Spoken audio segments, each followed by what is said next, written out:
you all have come out on a Saturday to talk about a very important issue here in Miami Beach. And so I wanted to first make a couple of remarks. My name is Daniel Serraldo. I'm the Executive Director of the Miami Design Preservation Team. And this is our third annual resiliency workshop focused on historic preservation. So about 4 years ago, we decided that the issue of resiliency and historic preservation was so important that we needed to have an annual forum, an annual workshop to bring together the brightest minds in the community and property owners, elected officials, policymakers to discuss the future of Miami Beach, given the issues of climate change and their impact on historic preservation. So I really can't believe now we're in our third annual workshop. And I wanted to say a special thank you to Laura Weinstein-Berman, who helped us set up the Center for Resiliency and Sustainability. Let's give Laura a round of applause.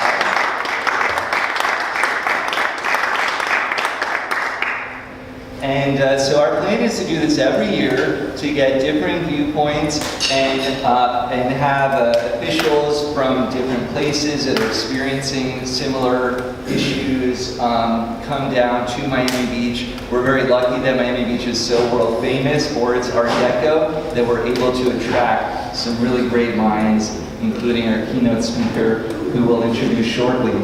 And I also wanted to mention, for those who are not on our mailing list, make sure to join our mailing list at mdpl.org. And we have some upcoming events. On May 1st, we're doing a talk on Ocean Drive that will be at our Welcome Center at 6:30. And on May 4th, we're doing a free walking tour of Ocean Drive. On May 15th, we're doing a Lincoln Road lecture at the Colony Theater, which will be really exciting, and then a Lincoln Road tour on May 18th. And I wanted to mention that we're also doing tomorrow at 11 a.m. a Lincoln Road tour, and Sandy Skidmore is here as a tour guide for that tour. So if you're interested, come to the Albion Hotel at 11 a.m. for a really cool tour of Lincoln Road by Sandy Skidmore.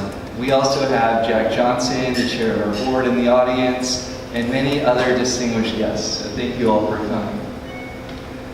So we are very honored to have Commissioner Mark Samuelian here, and I also want to recognize State Representative David Richardson in the back for attending as well. And Commissioner Samuelian is here to give some opening remarks. He is the chair of the City of Miami Beach's Sustainability and Resiliency Committee.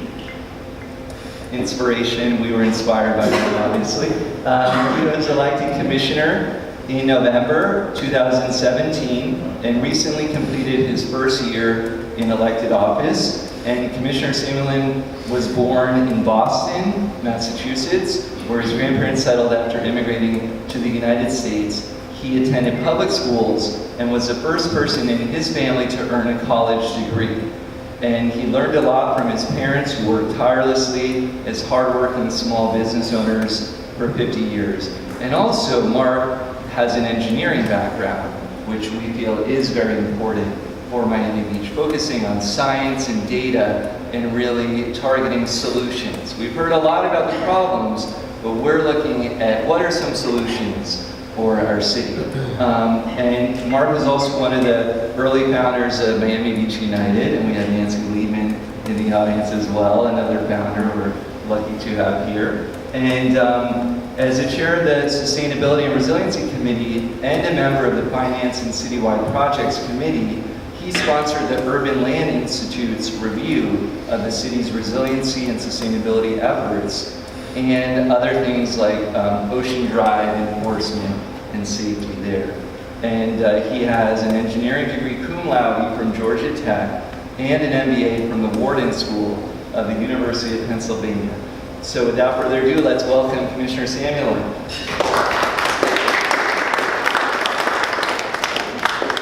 Thank you, Daniel, for that warm introduction. Good morning, everyone.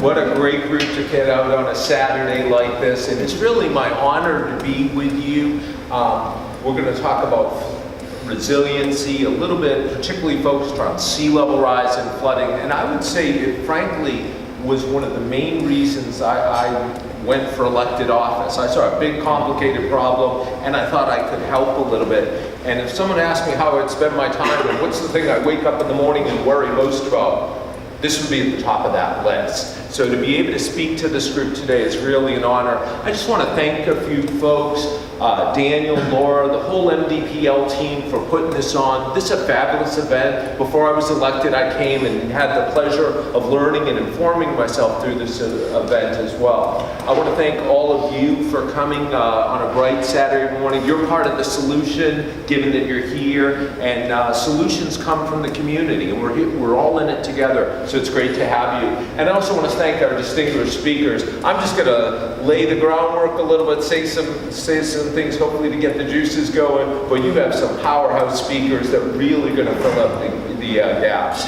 So what I want to do is talk briefly about the situation Miami Beach is in front of, give you a little sense of what we're up to in our resiliency program, particularly as it relates to stormwater, flooding, that end of it, which is such a big focus, some of the positive results that we're having, and close with a little bit of call to action. What do we all do on Monday, and how do we bring this forward? Miami Beach is a lovely city, and one thing that makes it especially special is our historic neighborhoods. People come here for those. People live here for those. It's part of our DNA. So the fact that we're talking about how to protect those neighborhoods and those homes is especially important. We have some challenges. Sea level rise is a scientific fact. And as I think about resiliency, there's so many dimensions. You know, we talk about how we need to bounce back, and we really need to be in a position to bounce back from flooding, sea level rise. We also have some issues as it relates to infrastructure, and I'm particularly talking about our water infrastructure, our sewers, and how that all ties together is all those pipes are under the same street. So when you go in to fix one, it begs the question of what do we do with the others? And that's sort of a linkage, very important, of other infrastructure. So sea level rise is real, it's been with us. Interestingly, as I've looked at the data in the last several decades, people go out to the Keys, sea level rise averages a couple inches a decade. That's what we're experiencing. So in some sense, I'd like to say, I view this problem more as a marathon, not a sprint. We have to get on with it. It's a real challenge, but I believe we have the time, and I believe you'll see we're starting to make some real progress. So what has the city been doing? Well, the city embarked on what I would call almost like an emergency program. It's probably going back 5-6 years ago. We had some urgent flooding. I mean, there's water in the streets, there's octopuses in parking lots. I mean, something had to be done. And the city marshaled a lot of resources and embarked on a number of solutions. Replacing some of those pipes underneath, making them more robust and bigger. The city put in pumps to help send the water back out. The city raised some seawalls. The city elevated some streets in certain areas. That's probably been one of the more controversial actions we took. But the city put together a program, which is now, latest estimate, of $650 million. It's a lot of money that the city has sort of put together. And what I would share is that those things have been helpful in many cases. In 2017, we had a new mayor, Mayor Gelber. I also was elected. And I think the new team up front wanted to take the work that had been done and make it better. And my report to you this morning is we are making it better. Let me explain how that we're doing it. First is we're looking for much more natural solutions. I think our approach to date was very gray and engineering oriented, and that's fine, that has its place. As a former engineer, I'm okay with some of that. But there are natural solutions, be it bioswales, be it living shorelines. There's ways to use beautiful parks to help, and we hadn't been looking at it in that way. Another thing I think our group has really argued for is that we do a better job at listening. Who are we listening to? Well, we're listening to the Urban Land Institute, a group that we brought in that gave us some wonderful feedback. We're listening to groups like MDPL who have true expertise. We're listening to our community. We're listening to what other cities are doing. This resiliency and flooding is not a Miami Beach problem, it's a global problem. And other cities around the world, we want to make sure that we're bringing the best of the best. So I think our approach to listening and engaging the community has really improved. And a real milestone that came out of that is we brought in a new master consultant, a group called Jacobs Engineering. They are just about to start. They're new to this initiative with Miami Beach.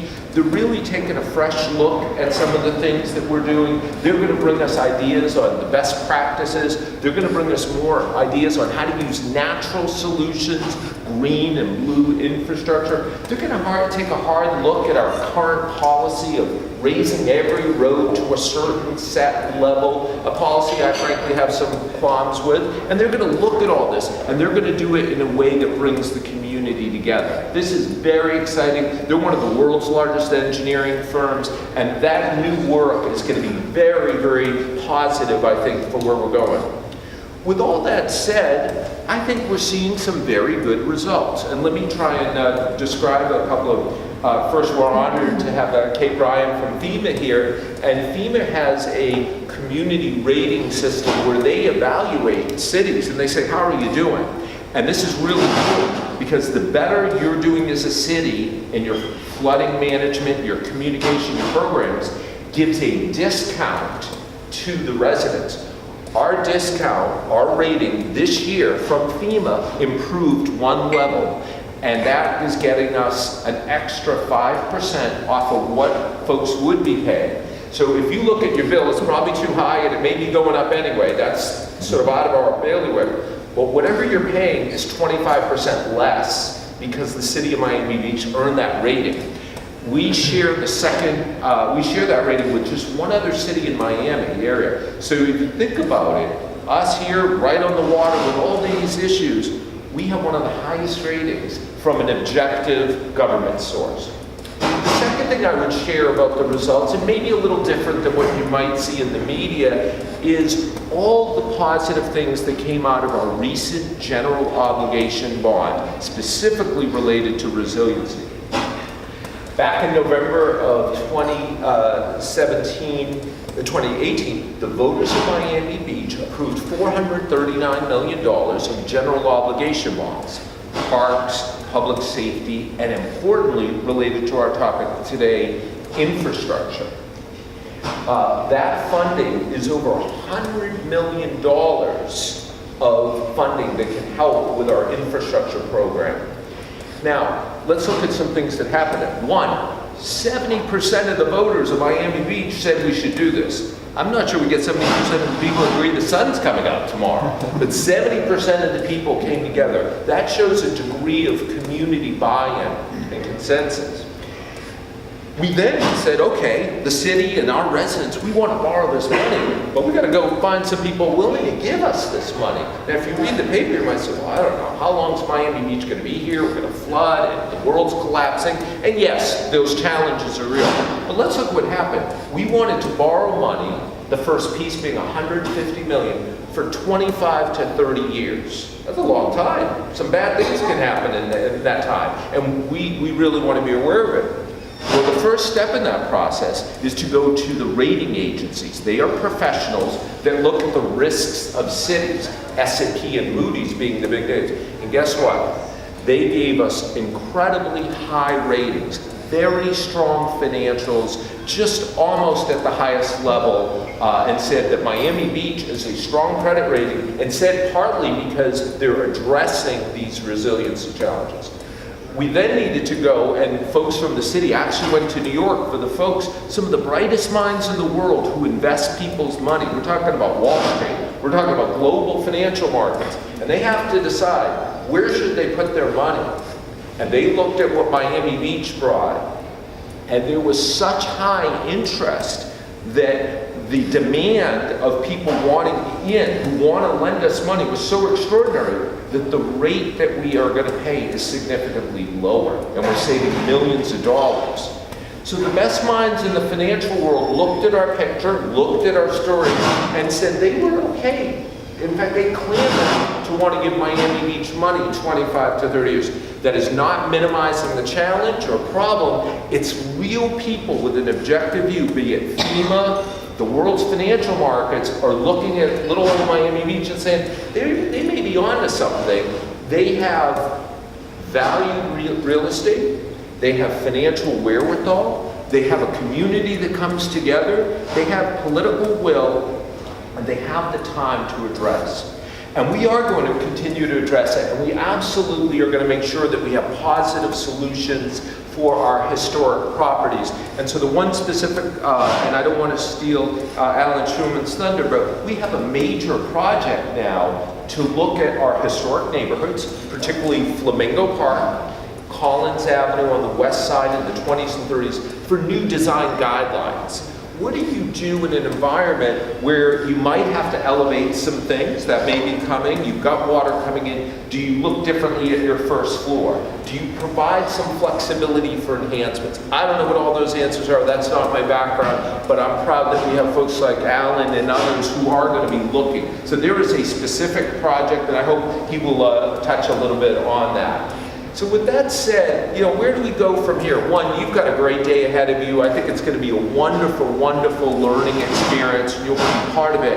And my request is that you be part of the solution. You've already done it by coming today. Well, what do? And I'll leave you with two thoughts. First is to get educated, and the second is to engage. How do you get educated? A couple thoughts. First, everything I just sort of touched on all finds its home at a lovely portal, mbrisingabove.com. You go there, everything I just sort of rambled and talked about and gave you the high level. There's a lot of detail and information. That is our sort of go-to, mbrisingabove.com. As Daniel mentioned, I happen to be the chair of the Sustainability Committee. We meet every month. You'll look online and you'll see the agendas. Those are public meetings. You can come. That's absolutely another way to engage. I mentioned the Jacobs Engineering project that's coming. That is a fabulous opportunity for the community to see where we're going and contribute. The work that Alan and others are doing for the design guidelines goes in front of our Historic Preservation Board. And so you can come to the HPB and see what's going on from that front. So there's so many ways to engage and get educated.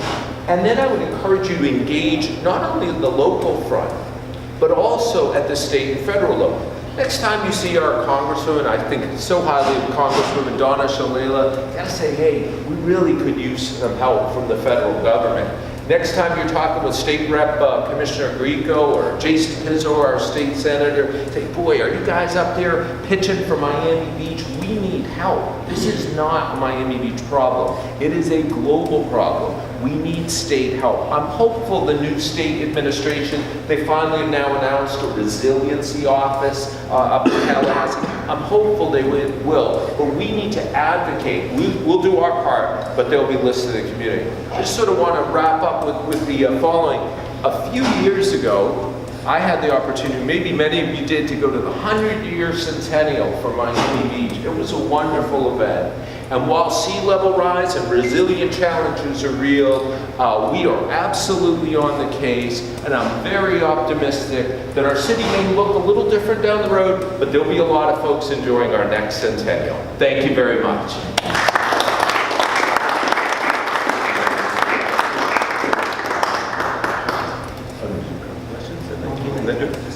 I think Daniel, he's running the show here, so we have time maybe for just a couple quick questions. If there's anything anyone wants to know. Sir? What are some of the things that planning, zoning, and building codes are doing to start looking towards the future? It's a great question. Planning, zoning, codes. We have started to allow some folks to build a little bit higher.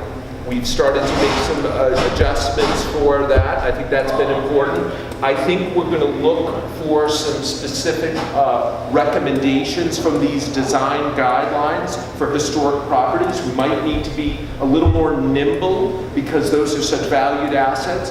And finally, you know, I talked a lot about the way we are adapting to climate change, but we also want to be smart about the mitigation of those effects. And so looking for more green infrastructure, trying to encourage buildings to be LEED, maybe looking for ways for buildings to be better neighborhood partners in the way they retain water. So a lot to do on that front as well. One more question, anyone else? David. So the committee that you chair, what are some of the things that are priorities for that committee? Obviously, this is a big priority, but are there other things you guys want? Absolutely. So the committee I chair, the commission has 4 different committees: land use, finance, and neighborhoods. And the Sustainability and Resiliency Committee deals with a bunch of different things that try and address the issues of climate change at the front end, and then of course deal with them sort of at the back end and adapting. So we get involved a lot with things like, can we make our police fleet, can they use hybrid vehicles, would be an example. How do we encourage and incent more green development, be it LEED certification? What can we do to reduce pollutants in the water? How do we enhance our water quality? And then when it comes to this area, we're working very closely with the Jacobs Project. We also are the place that all these neighborhood projects that you see about, whether it's Palm Hibiscus, Indian Creek, all the projects report at our committee and give updates. So we've got a lot going on, and we try and cover the range of things there. One more. What's the makeup of that committee? Is it commissioners only? Yeah, so the committees, I mentioned, are commissioners only. So I serve as the chair with Commissioner Alamon and Commissioner Malakoff. The 3 other commission committees also are made up of 3 commissioners each. We also have a wonderful network of 35 or so resident community committees where folks get involved. And those committees serve as advisory and input to us. But basically these committees take input from the community, bring it together, try and crunch the work out, and then put recommendations in front of the full commission. So I'm on the Affordable Housing Advisory Committee, so is there a resiliency committee as well? Yes, there's a Sustainability and Resiliency Committee. In fact, Mohammed Islam is my representative on that. So I think I'm up against my time. I just want to thank you very much. I mentioned FEMA, and it's such important that we team with other jurisdictions and agencies, and I had the pleasure of meeting Kate Ryan, who took the time to come from Atlanta to be with us. We just wanted to recognize her efforts. She's going to be speaking, but Kate is an environmental protection specialist, over 15 years of experience. Her focus actually is in historic property, so she's got some real expertise. We want to thank her for coming down on a Saturday, and we look forward to productive dialogue. Kate, if you come up, we got a little something here.